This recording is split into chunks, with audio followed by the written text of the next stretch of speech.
कि योग में अष्टांग योग का पालन करने से जो इस जन्म के कर्म है वो दग्ध बीज हो जाते हैं। दग्ध बीज मतलब चने को भून दिया आपने तो क्या हुआ, चना को यदि आप बोएंगे तो जगेगा, जमेगा नहीं जमेगा। तो जो संस्कार होते हैं, जो कर्म होते हैं, वो दग्ध बीज हो जाते हैं। आप अष्टांग योग, आपके अष्टांग योग का पालन करने से,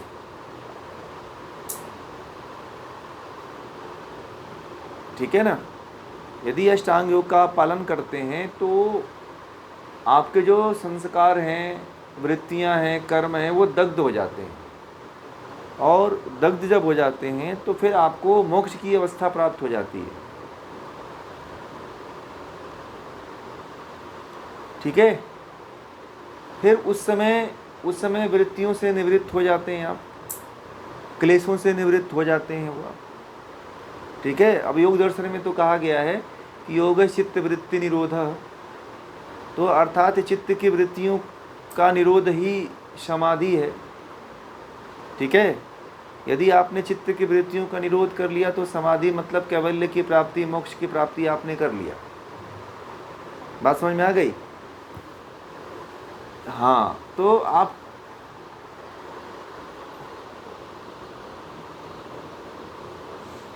सांख्य दर्शन की तरफ से अगर मोक्ष को परिभाषित करना चाहते हैं तो वो ये कहता है कि पुरुष को प्रकृति से अलग समझो, अलग जान लो। मतलब पुरुष में जीवात्मा भी है, परमात्मा भी है और ईश्वर भी है। जीवात्मा, परमात्मा और प्रकृति तीनों हैं। प्रकृति, जीवात्मा और ईश्वर, इन तीनों को पृथक पृथक जान लेना, तीनों को तात्विक दृष्टि से जान लेना, अलग अलग जान लेना, ये मोक्ष है। सांख्य दर्शन ये कहता है कि दो को, मतलब प्रकृति और पुरुष को अलग अलग पृथक पृथक जान लेना ही मोक्ष है। पुरुष और प्रकृति को पृथक पृथक जान लेना ही क्या है? मोक्ष है। इसको सांख्य दर्शन मोक्ष मानता है। अब ये योग दर्शन भी यही मानता है, महर्षि पतंजलि भी यही मानते हैं कि प्रकृति को, जीवात्मा को पृथक पृथक जान लेना, प्रयोग कर लेना ही मोक्ष की प्राप्ति है। योग दर्शन में महर्षि पतंजलि ने भी कहा है, लिंग अलिंग।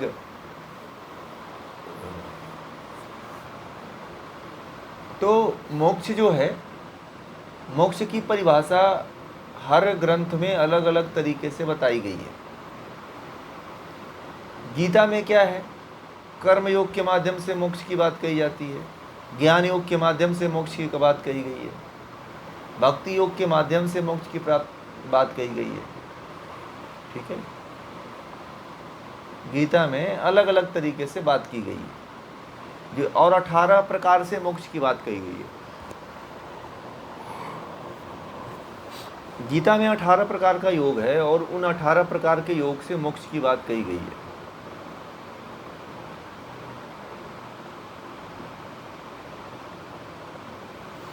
और उसमें जो है सबसे मुख्य होता है ज्ञान, कर्म और भक्ति। ये तीन हैं जिनसे हर कोई मुक्ति को प्राप्त कर सकता है, ज्ञान, कर्म और भक्ति।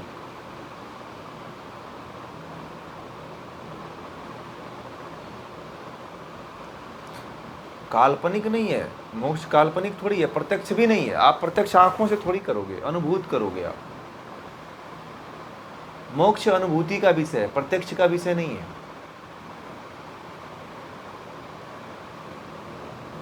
ठीक है,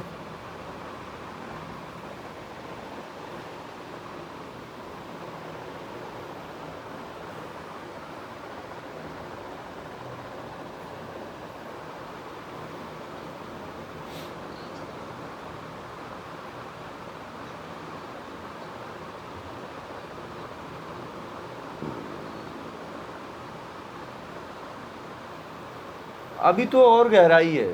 अब इसमें अनुभूति वही व्यक्ति कर सकता है जो संप्रजात समाधि में पहुंच जाता है, और संप्रजात समाधि में पहुंचने के बाद उसे विशेष ज्ञान की प्राप्ति होती है। इस ज्ञान के द्वारा आप परमात्मा को नहीं जान पाओगे। आप तप के द्वारा जब तप करोगे, इसी ज्ञान के द्वारा आप एक स्टेप और बढ़ोगे, और बढ़ने के बाद आपको ऋतंबरा प्रज्ञा नामक एक विशेष प्रकार की बुद्धि प्राप्त होती है।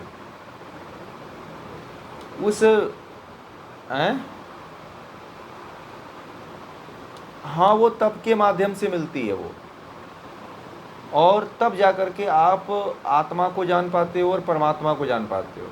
ये जड़ मतलब प्रकृति के द्वारा प्रदत्त तत्वों के द्वारा आप न आत्मा को जान पाओगे, इनके द्वारा ही जाना जाता है, ये पहुंचाते हैं हमें, परंतु एक विशेष प्रकार की बुद्धि हमें जब प्राप्त होती है, सिद्धि प्राप्त होती है, उसके द्वारा हम परमात्मा को जान पाते हैं या आत्मा को जान पाते हैं।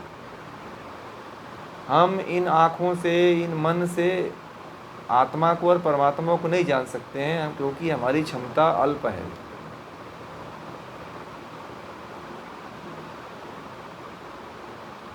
ठीक है, हम उतने अभी सक्षम नहीं हैं कि परमात्मा को जान सकेंगे। ईश्वर को जानने के लिए हमारे अंदर अभी योग्यता भी नहीं है, अभी हमें और योग्य बनना पड़ेगा।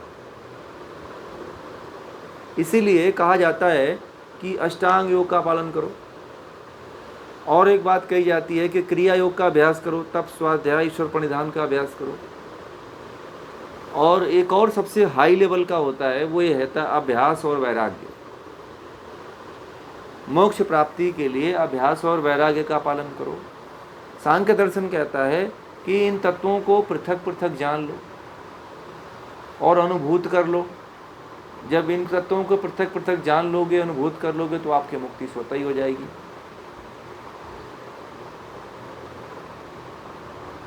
ठीक है, हाँ, ये है मोक्ष की छोटी सी अवधारणा। मैंने बहुत अभी लंबी अवधारणा नहीं बताया आपको, क्योंकि बहुत समय लग जाएगा उसको बताने में, और बहुत इंटरेस्टिंग ये विषय है, परंतु टाइम लगेगा इसमें, और छोटे शब्दों में, कम शब्दों में भी आप समझ सकते हो मोक्ष की अवधारणा को, कोई ऐसी बात नहीं है ना। तो ये है, तो इस तरह से आप जो है मोक्ष को समझिए। और मुख्य चीज़ आती है कि आपको जो परमात्मा तक पहुंचना है, आत्मा को जानना है, तो आपको छोटे छोटे स्टेप से ही आगे बढ़ना है। और जब छोटे छोटे स्टेप यानी कि यम नियम का पालन करते हुए जब आगे बढ़ोगे, तो आप खुद परमात्मा तक पहुंच जाओगे। यम नियम का पालन नहीं करोगे तो परमात्मा तक नहीं पहुंच पाओगे आप। ठीक है, हमें साधन तो करना पड़ेगा कोई ना कोई। जैसे मान लो एक स्थान से दूसरे स्थान पे जाने के लिए आपको गाड़ी करनी पड़ती है, उसी प्रकार परमात्मा को तक जाने के लिए कोई ना कोई साधन का उपयोग करना पड़ेगा। वो है अष्टांग योग, वो है क्रिया योग, वो है हठ योग। तो हठ योग भी लेकर के जाता है, ज्ञान योग भी लेकर जाता है, मंत्र योग भी लेकर जाता है, राज योग भी लेकर के जाता है, भक्ति योग भी लेकर के जाता है। तो ये तमाम तरह के जो योग हैं वो परमात्मा तक आपको लेकर के जाते हैं। आपको जाने की आवश्यकता है और तय चलने की आवश्यकता है। रास्ते सब आज चाहे आप इस जन्म में कर लो, चाहे अगले जन्म में कर लो, आपको यात्रा तो यहीं से शुरू करनी पड़ेगी। कोई शॉर्टकट नहीं है, मैं पहले बता दूं आपको, शॉर्टकट कुछ भी नहीं है। बिना ज्ञान के आपकी मुक्ति नहीं हो सकती है, और कोई कृपा नहीं होने वाली है कि चलो कोई बाबा ने आपको हाथ रख दिया, कोई आशीर्वाद दे दिया तो आपकी मुक्ति हो जाएगी। ऐसा भी नहीं होने वाला है।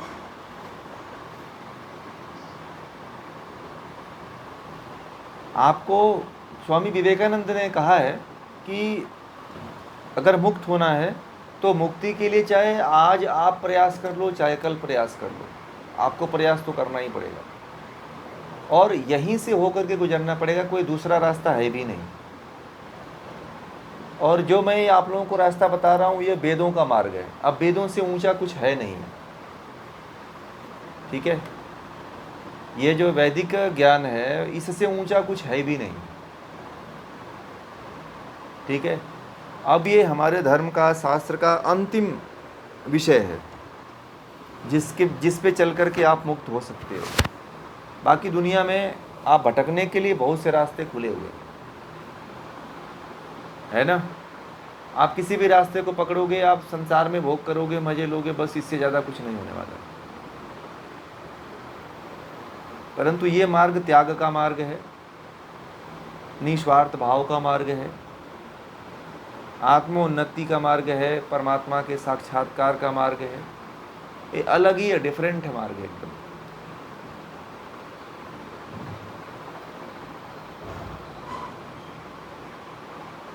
अब देखिए, जो लोग हिंदू धर्म को लोग समझते हैं कि बहुत आसान है, ठीक है, हिंदू धर्म को लोग ये समझते हैं कि हिंदू धर्म बहुत आसान है और कोई भी आकर के मंदिर में गंगा में स्नान करके लाल कपड़ा पहन के हिंदू धर्म में आ सकता है। परंतु ये आपको लोगों को नहीं पता है कि दुनिया का सबसे कठिन धर्म और सबसे सरल धर्म हिंदू धर्म ही है। आकर के देख लो, समझ के देख लो तो पता चल जाएगा। गेरुआ वस्त्र और कमंडल और ये अंड बंड धारण करने से कुछ नहीं होता है, ठीक है, इसको समझने। नहीं नहीं नहीं, हिंदू अगर कोई आप लोगों की तरह, जैसे आप लोगों को जैसे मैंने समझाया है उस तरह से कोई समझ ले तो कोई दूसरे धर्म में जाएगा ही नहीं। आजकल क्या है कि कोई समझाने वाले, बताने वाले हैं नहीं, और लोगों की सबसे बड़ा दुर्भाग्य है कि जो अच्छे लोग हैं, जो ज्ञान को बताने वाले हैं, जो समझाने वाले, उनके पास लोग आते तक नहीं है, उनको पता नहीं है, उनको पता भी नहीं है।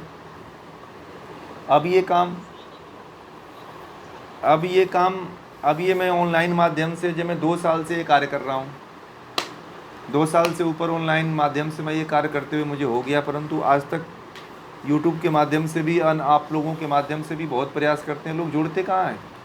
गलत रास्तों पे आज कह दो तो लोग जुड़ जाएंगे। आबा काबा बाबा के यहाँ कोई जाने के लिए कह दो तो लोग चले जाएंगे। परंतु यही कोई अपने वैदिक धर्म के तरफ कोई नहीं आएगा, उपनिषदों के मार्ग, दर्शनों के मार्ग की तरफ कोई नहीं आएगा। इतने गलत मार्ग हैं, इधर उधर के मार्ग हैं जो आपको फंसाते हैं, उन मार्गों पे लोग जरूर जाते हैं, ट्राई मारते हैं। तो इसीलिए आज पतन होना शुरू हो गया है। हिंदू धर्म कोई इतना आसान नहीं है समझना। इसमें बड़े बड़े लोगों के माथे से पसीना टपकने लगता है, ठीक है। बड़े बड़े लोग इस चीज़ को नहीं समझ पाते हैं और गर्त में गिर के रह जाते हैं, उनका जीवन बर्बाद हो जाता है। लोग समझते हैं कि हिंदू धर्म बेकार है। हिंदू धर्म को समझा ही नहीं तो बेकार कैसे हो गया भाई, है?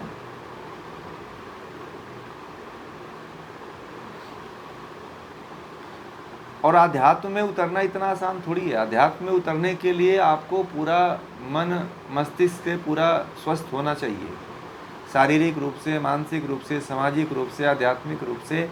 जब तक आप स्वस्थ नहीं होते हो तब तक आध्यात्म में आप आ ही नहीं सकते हो।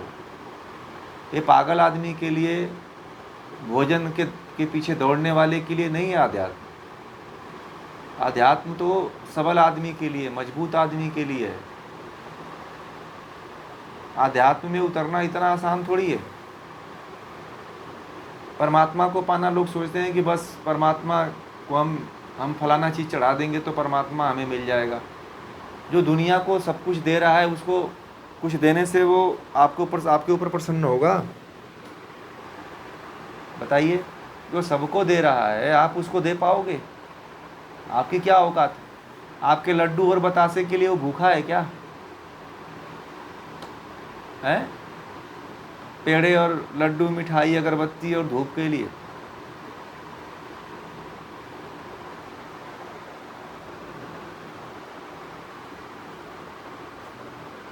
आध्यात्म बहुत कठिन है, परंतु जो इसमें डुबकी लगाता है वही जान सकता है। जो डूबना नहीं चाहता है, जो आना नहीं चाहता है, वो नहीं जान पाएगा। परंतु मुझसे तो जो लोग जुड़े हुए वो नहीं छूटते हैं। जो आधा अधूरे हैं, जो इधर उधर भटके हैं, जो वो बीच में छोड़ के भाग जाते हैं।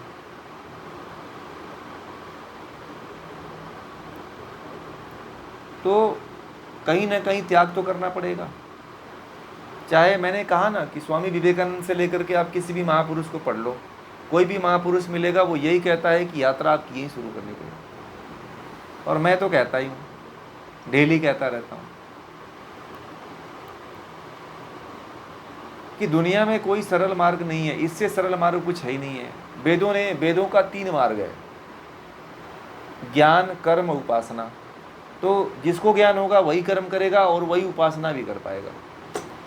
जिसको ज्ञान नहीं होगा, ना कर्म कर पाएगा, ना उपासना कर पाएगा, ना वो मुक्त हो पाएगा। ठीक है, ये सारी बातें हैं, इसको ध्यान में यदि व्यक्ति रखता है तो जरूर मुक्त हो जाएगा, नहीं ध्यान में रखता है तो मुक्त नहीं हो पाएगा।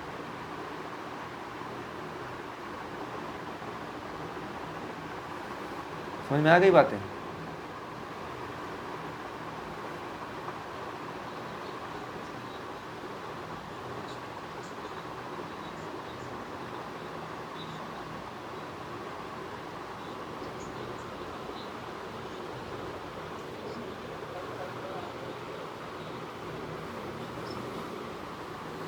इतना आसान तो नहीं है ना, इतना आसान नहीं है यात्रा।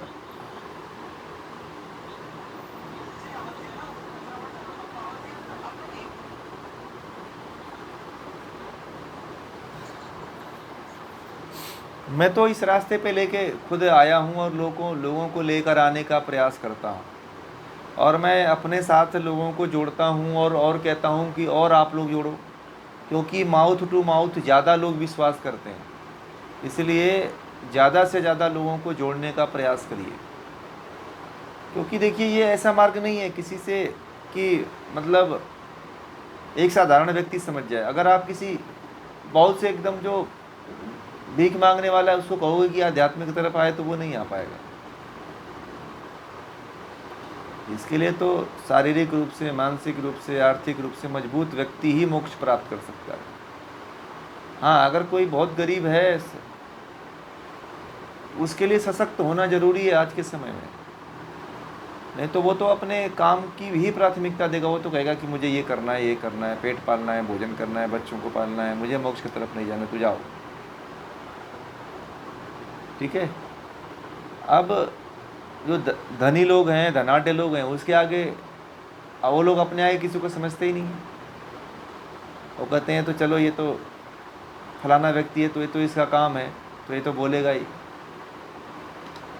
ठीक है, तो ये सारी बातें हैं, इन सब बातों को समझ करके अपने जीवन को धन्य बनाने का प्रयास करिए। समय बहुत कम है और सबको जाना है, यात्रा भी करनी है, तो अभी समय है और समय रहते हुए मुक्त होने का प्रयास कर लीजिए, मैं यही कहूँगा। ठीक है, और